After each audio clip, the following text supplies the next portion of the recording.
Eto, good news muna tayo.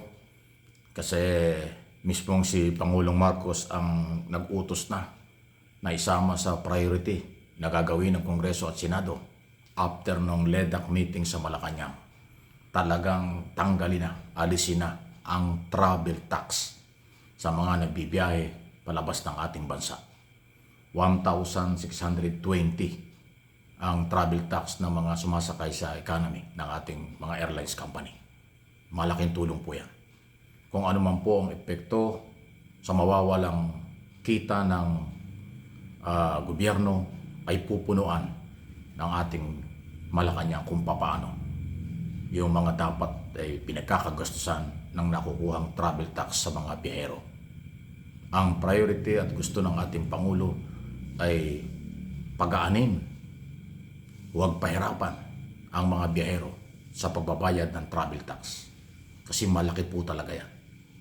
Kadalasan naman po nagtatravel ay pamilya. Kung 5-6 ang membro ng pamilya, halos 10,000 babayaran travel tax pa lang. Samantalang kung libre na, malaking tulong yon sa pagkain at iba pang gastusin sa kanilang biyahe. So salamat Mr. President. Ito yung lideratong totoong may puso sa mahirap. Matagal ng panahon, dekada na tayo parang hinuhold up na lang kapag nag-a-abroad dahil 1,620 ang pinakamababang travel tax.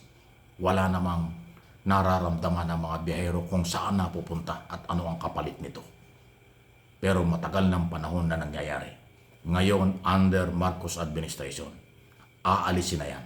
Pero kailangan ng batas. Kaya nga doon sa LEDAC meeting, ang LEDAC meeting ay pinumunuan ng Pangulo, Cabinet Secretary, kinatawan ng Kongreso at Senado, nagkasundo sila. Kung yung mga gunita, 2 weeks ago ay nag-file na rin ng proposed bill si Congressman Sandro Marcos yung kanyang anak. At yan ang layunin, tanggalin ang travel tax. At ngayon ay sinumportahan ng Malacanang, kaya malaki at mataas ang percentage na ito po ay magiging ganap na batas. Sana po talaga unahin ito ng Kongreso at Senado kaysa sa mag-away-away sila dyan. Isa pa na talagang itinulak na gawin na. Actually, gumagalaw naman ang Kongreso at Senado, may mga hearing na. Anti-political dynasty. Muling pinagtibay at pinag-utos ng Pangulo. Priority ito ng kanyang administrasyon this year, 2026.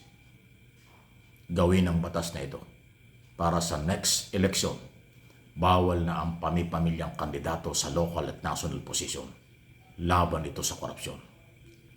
Para ito sa pagbabago. Yan ang political will ni Pangulong Marcos. Malawak na pagbabago, ang tatamaan ay nakinabang ng matagal na panahon, kaya ayaw nila ito. Kayo, matanong ko, kayo ba ay naging masaya sa pamipamilyang Pilipino naghahawak ng kapangyarihan sa pamahalaan na dekada na ang pinag-uusapan? Marami dyan, hirap sa buhay. Yumaman lang ang pamilyang politiko. Ngayon, ipagbabawal na. Kaya gagawa na po ng batas. Yan ang utos ng Pangulo. Tama na, sobra na. Ang matagal ng panahong namamayagpag ang maraming pamilya. Pamilya, from local to national position. Isinakripisyo ni Pangulong Marcos ang kanyang apelyido at pangalan. Kung sakali pag nagretiro siya sa 2028, si Sandro Marcos na lang ang Marcos na totoo na magiging politiko. Ganun po ang dating.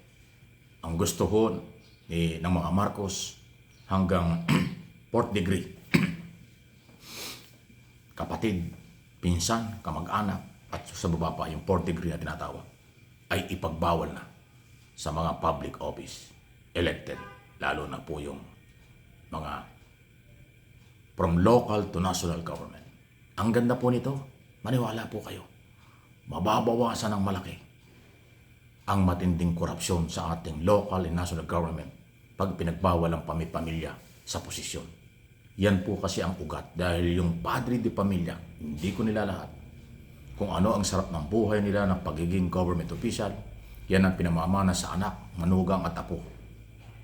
Sa halip na mag-business, mamuhay sa pribadong sektor, hinihikayat pumasok sa gobyerno dahil easy money, korupsyon, kaliwat kanan.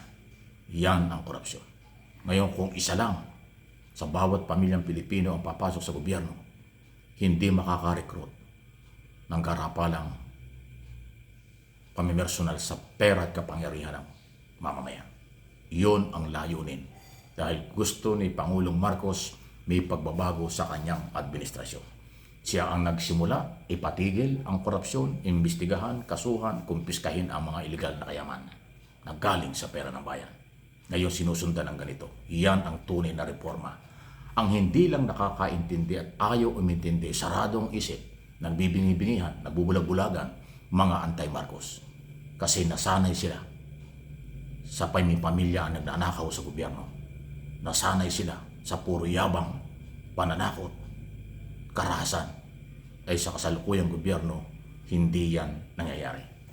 Kaya tamang-tama po sa susunod na mga eleksyon, susunod na pagkakataon, suportahan natin ang magtutulak ng tunay na reforma, pagbabago, kaunlaran ng Pilipinas. Sobra na, tama na ang mga karahasan, pagyayabang, pang-aabuso, pananakot, paglabag sa karapatang pantao. Makukulong at dapat makulong ang gumagawa niyan. Kailangan ang batas ay pantay-pantay na naipatutupad ngayon at ng susunod na administrasyon.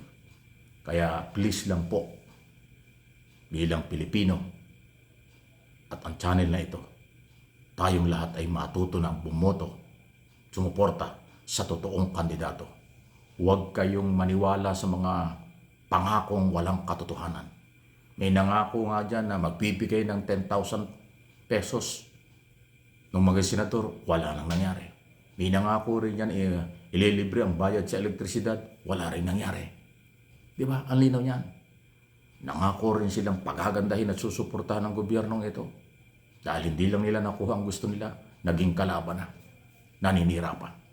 Yan ang ugali ng mga politiko at ng mga taga-suporta ng mga gahaman sa kapangyarihan, taksil sa bayan at sa kapangyarihan ng batas ng Pilipinos, ng Pilipino.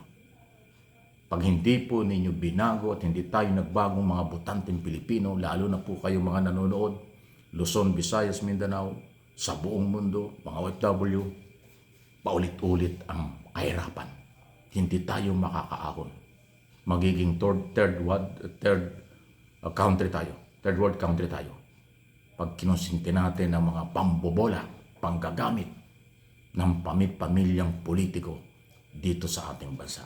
Real talk lang po ito. Hindi ko nilalahat, pero maraming pasaway at abusado. Please like and share ng ating mga topic. Iparating po ninyo sa buong mundo, sa lahat ng Pilipino, for information, for education.